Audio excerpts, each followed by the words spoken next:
Are you ready? Ready. Okay. What I have here is the connectors for a Dura 202, Dura 302, 352, and a 422.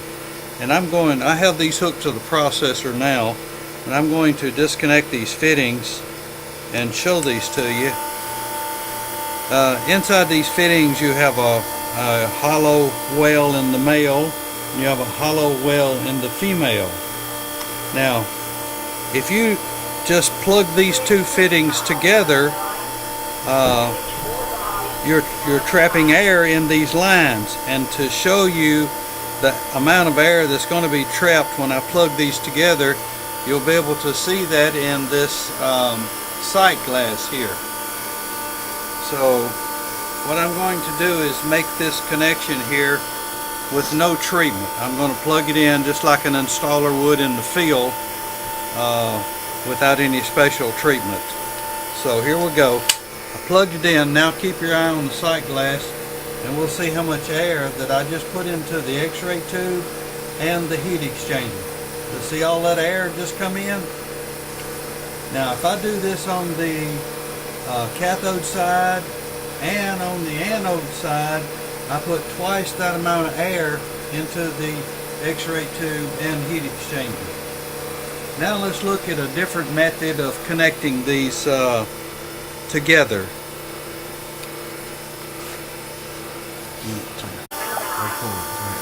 Okay, now I'm going to do something a little bit different. Instead of having air in here and air in here, I'm going to fill this up with oil, fill it up with oil, and fill the female up with oil. Now I have a whole lot less air in my oil lines, so I'm going to plug them together in this method, but you really can't do that. If I turn this one up, the oil runs out. If I turn this one up, the oil runs out. So I'm going to try to just rock them together like that. Now let's look in the sight glass and see how much air I put into it that time.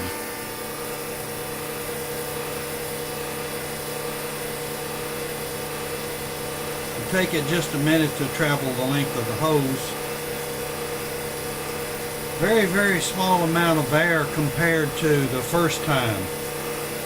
But let's try something even better. Let's try something even better.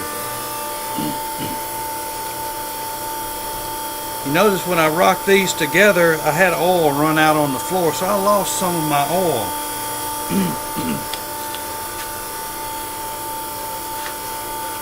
But what if I take some Dow Corning electrical grease, take just a small amount of that, and I put a little bit of oil in here, and to seal this oil off to make sure she don't run out, I'm going to put a little bit of electrical grease right here,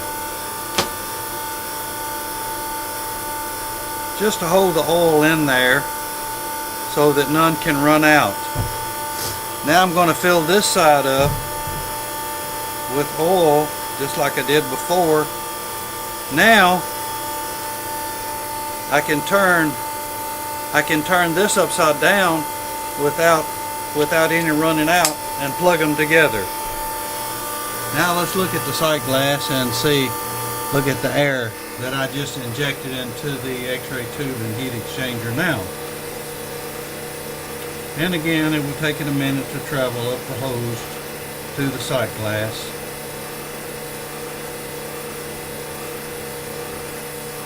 Well, that little bitty bubble, that little tiny bubble that come up was probably it. But you see, we can make the connection without putting air into the tube. When you connect these fittings together dry with no oil in the receptacles, you're putting a lot of air in the tube, and the tube is going to continue arcing and die.